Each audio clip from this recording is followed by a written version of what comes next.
is being underestimated, then the extent to which you're having predation in the underground economy is being underestimated.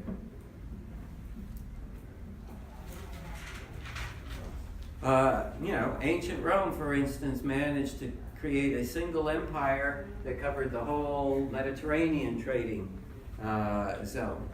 I've already spoken about how in the 15th century China was more technologically advanced than Europe and probably had a higher income per capita level than Europe. And the classic case is, of course, the voyages of the eunuch Admiral Zheng He, who went, he had these incredible voyages through the Indian Ocean to the Persian Gulf to Arabia, sometimes involving over 300 junks with 28,000 men. These were the largest wooden ships in history. Some speculate that they may have had 7 masts. And then in the mid 1430s, the highly centralized Ming Dynasty ends the voyages, forbids Chinese ships to sail beyond coastal waters. The treasure fleets rot away. Most of the records are destroyed, and the technology is lost, right? And China cuts itself off from the rest of the world, and so when the Portuguese arrive with their puny ships, right? Although they do have gunpowder and cannon, there's nothing for them to stop them. This is just a single fateful decision, right, of a centralized ruler. In the West, that could never happen. So you get political fragmentation, generates political competition in Europe. The downside is Europe's fratricidal wars, right, culminating in the mass slaughter of World War I and World War II, but you also get that elsewhere. And the advantage is, like all competition, it fosters innovation. In this case, the hypothesis is that it fostered the institutional innovation that allowed one government to stumble on to the formula for sustained growth, and once it managed to survive, other governments began to emulate it. Then of course, we're still we have an infinite regress. So why did political fragmentation persist so long in Europe? I mean, there were all these attempts, right? First under Charlemagne, then under Charles V and Philip II of Spain, and then under Louis XIV of France, and then under Napoleon, and then under Hitler, right? All of these people tried to politically unify Europe, and none of them succeeded. The question is, why was Europe so lucky? Anyway, so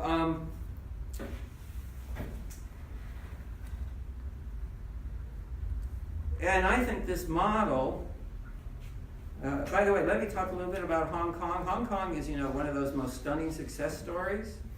In 1949, Hong Kong had a population of 1.3 million. By 1995, it had a population of 7 million. In other words, it had a very liberal immigration policy. It practiced unilateral free trade with all of its trading partners, even though nearly every single one of its trading partners imposed trade restrictions on Hong Kong. Government expenditures were 11% of GDP in 1970. That's an astonishing number in the modern world. 11%, they went up to 17% 10 years later. The top income tax bracket was 15%. And of course, the miracle is that eventually Hong Kong ends up with a higher income per capita than the UK. I think this model also explains why foreign aid has proven to be such an unmitigated disaster, why most poor countries would be better off if all foreign assistance was abolished, because unlike private investment, government to government aid entrenches and solidifies local ruling classes, local elites, and allows them to perpetuate bad policies. And I spoke about even the Marshall Plan not being an entire exception to that. So I'll conclude with, if we're interested in eliminating poverty worldwide, I have 3 policies.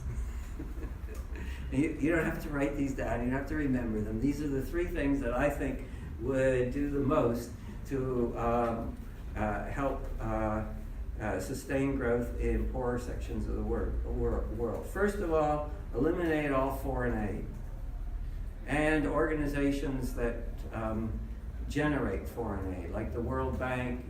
You read today about the Bretton Woods system and Keynes creating the World Bank and the International Monetary Fund. I think those organizations have done far more harm than good. The International Monetary Fund, by the way, is a case where a government agency set up, or let's say an international organization of governments was set up to do one thing. That one thing that it was supposed to do became completely obsolete, and so does the organization disappear? No, it goes and does other stuff. The International Monetary Fund is originally set up to manage a world of fixed exchange rates. So when the world moves to floating exchange rates in the 1970s, right, and by the 1980s, the IMF is not needed anymore.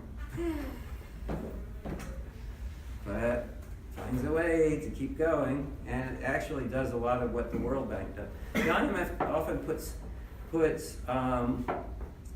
constraints on its aid, conditions on its aid, but it never enforces them. So there's the question of whether the conditions are a good idea or not, and even if they're a good idea, they're not enforced. So get rid of all foreign aid, unrestricted immigration. Eliminate all immigration restrictions worldwide. One economist has estimated that step alone would double world GDP per capita. And then finally, my bête noire, get rid of all protection of intellectual property. So I actually spent longer on that than I intended. I actually have a question about the immigration restrictions. I've held that belief for a long time too, but haven't really had a good way of proving it, mainly because of the issue that if you did that, people like very low-skilled workers, at least in the short term, would be like severely harmed. So how would you have to have some kind of way to like cushion that, right? Well, it doesn't turn out to. You can imagine a scenario where that happens, but it doesn't turn out to be true.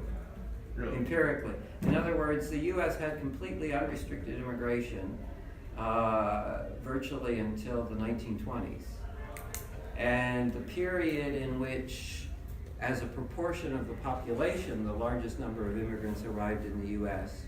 was the 1830s and the 1840s, when you had the huge immigration from Ireland as a result of the potato famine and the German immigration.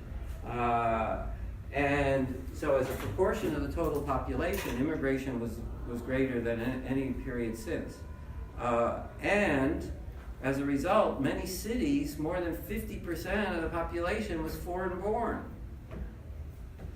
And yet, what was happening to real wages for people who were still in the country? They were going up. The 1830s is when the U.S. crosses the threshold into sustained economic growth. So absolutely everybody wins. Who is against? Well, I think I think partially this is one of the areas where economists, I think I've said this before, economists have the least influence on issues they agree about, and the most influence in issues they disagree about. So I think this is one of those cases. Not every economist favors completely unrestricted immigration, but they tend to be more pro-immigration than anti-immigration, just like not every economist would favor completely unrestricted free trade, but they tend to be more pro-free trade than anti-free trade. But people don't understand the economics, and then there's the cultural issues and the political issues, which economics doesn't address. Right? If you think a lot of immigrants is going to drastically change the political and cultural nature of your society, well, that could be that's a reasonable concern.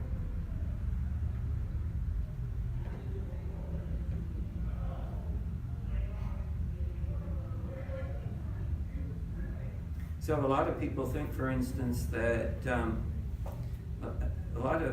of the free market economists who tend to be not entirely enthusiastic about immigration are worried about immigrants causing a political change that brings more interventionist policies.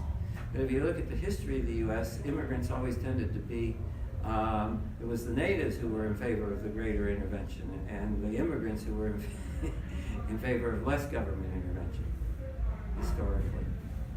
But that doesn't mean it has to always be true. We're in the final units, in the final class, when we get to international macro, we'll get back to that issue. But if you want to look, Brian Kaplan is one of the most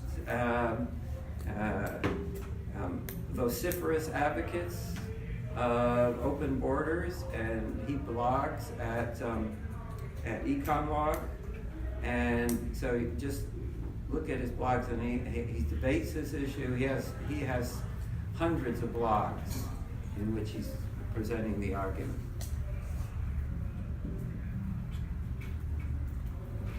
So I'd like to leave the subject of growth,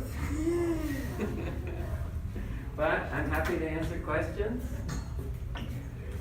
And let's take up this evening's readings. I'm going to ask you to give us a brief summary of Mankiw, chapter 9. Let me open the book first.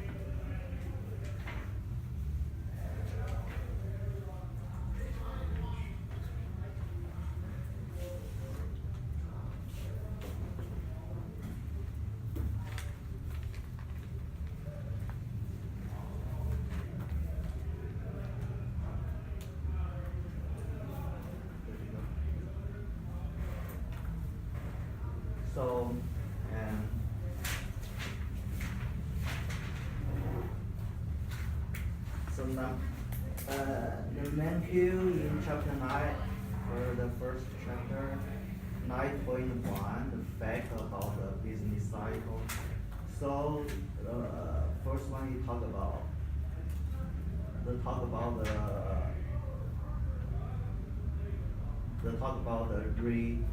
recession.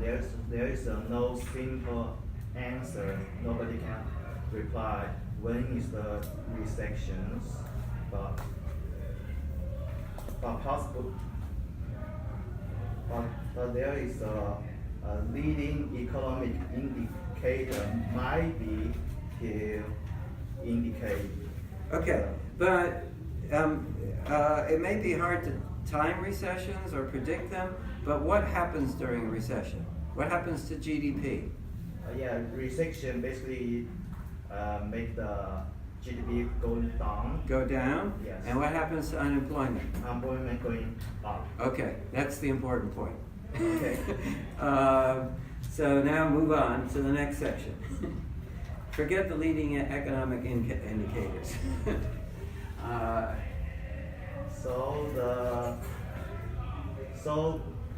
next chapter, the most important is the difference between short run and long run. Okay, The- which is? Which is in the short run, the price is flexible, which can change. But in the short run, in the long run, the price can change. But in the short run, price is sticky, Okay, which is remain the same. right. So Okay, so now, move on to aggregate demand. So in the aggregate demand, which is AD curve, the AD curve slope is downward. Okay, the aggregate demand curve is down, yes, downward sloping aggregate demand curve. What goes on the two axes? The What's here? price level. Price level, yeah. Yeah, and another one is income output. Yeah, income and output there. So another curve is the AS, which is a aggressive supply. In the long run is the vertical, but in the short run is vertical. Right, okay, so here's your long run aggregate supply curve and your short run aggregate supply curve. So far. How did, this is a little bit more sophisticated question. What did Mankiw use to derive his aggregate demand curve? Where did he get it? Demand curve. So, by the MV equal to PY. Good, got it.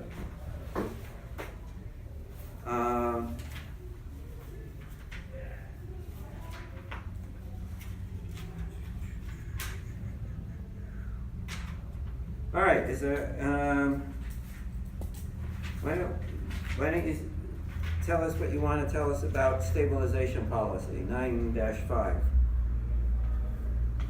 There's two shock. The first is the demand shock, another one is the supply shock. So, Okay. It's not that typical a chapter, is it? Okay, so let me highlight a few things in this chapter. Because business cycles are characterized by a fall in output and a rise in unemployment, there's Okun's law, which attempts to quantify that. So you don't have to remember Okun's law. A 1% change in unemployment leads to a 2% change in output, but you should know what Okun's law is. I don't like the term sticky prices. I prefer the term inflexible prices. That's just, I think sticky is just a horrible word to use with respect to prices. But unfortunately, I'm going against the entire profession there, so whenever I say inflexible prices, you can translate it into sticky prices. I have two major quibbles with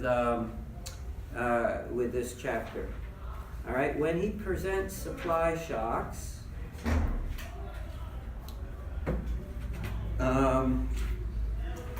he presents them as a shock to the short-run aggregate supply curve. And then he, on page 280, he does introduce a caveat. Figure 914 shows how an adverse supply shock affects the economy. The short-run aggregate supply curve shifts upward. The supply shock may also lower the natural level of output and then shift the long-run aggregate supply curve to the left, but we ignore that effect here. That is exactly backwards. All right, exactly backwards. A supply shock is always a shock to the long-run aggregate supply curve, and it may affect the short-run aggregate supply curve. And that contradicts how he defines the intersection of the short-run aggregate supply curve and the long-run aggregate supply curve.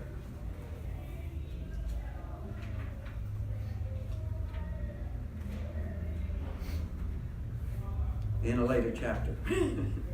All right, and then the other thing I wanted to point out is, and this is why I had you, I'm not going to have anybody go over the David Henderson article, but this is why I had you read the David Henderson article, because there are two theories about the inflationary recessions or the stagflation that took place during the 1970s. The monetarist theory says the primary factor was monetary policy. And the Keynesian view is that the primary factor was the OPEC oil price shocks. Now you've got to have, first of all, you've got to be able to explain two things with the inflationary recession. You have to explain both the increase in the inflation rate and the fall in output. And it is definitely true that the OPEC oil shocks caused a temporary level effect on prices. In other words, they made the rate of inflation temporarily higher than it otherwise would be. But David makes an argument that the impact of the OPEC oil price shocks on output, right, the fall in output far exceeded the impact of the OPEC oil price shocks. And I think that is empirical evidence that, I mean, both things are happening, right? Both things are happening, but it was monetary policy that was mainly responsible for the inflationary recessions. Because what monetary policy was doing was steadily accelerating the rate of inflation, so that people came to expect a high rate of inflation, and then temporarily slowing the rate of inflation down. Right? Well, that's a negative aggregate demand shock there. And we'll look at that. We'll look at this in a little bit more detail in future chapters. But anyway, anybody have any questions on Mankiw chapter 9? Yes.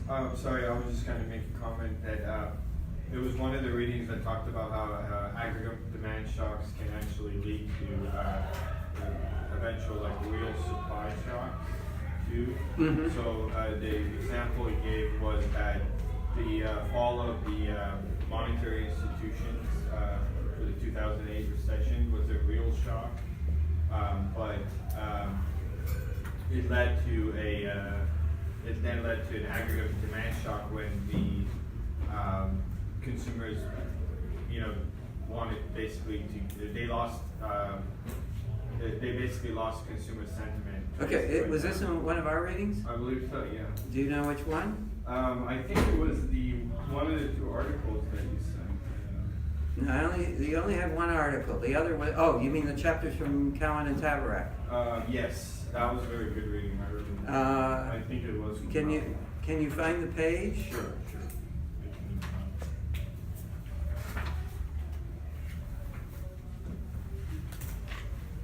Just basically talk about how it's important to remember they're not mutually exclusive. Yeah, you can have both at the same time, yeah. But I just want to see what they were saying about 2009. Sure. Do you want me to find it and then bring it up while you...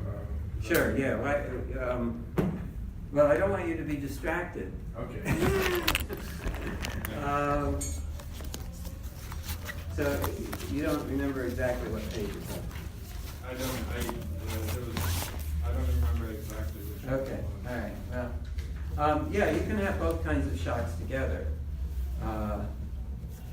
And we'll see that there's one business cycle theory that requires that you have both shocks together. All right, so let me quickly cover the business cycle as macro malady. All right, one of the reasons. One of the sections of this chapter is Mankiw talking about what characterizes business cycles, and I want to elaborate a little bit on that. Sometimes business cycles are called trade cycles, and they emerge with the beginning of sustained economic growth, the trade cycle. And what's unique about the business cycle or the trade cycle is prior to sustained economic growth, you do have periods of economic depression, but they always had obvious supply side causes, like a drought or a pestilence or something like that. In other words, you didn't need an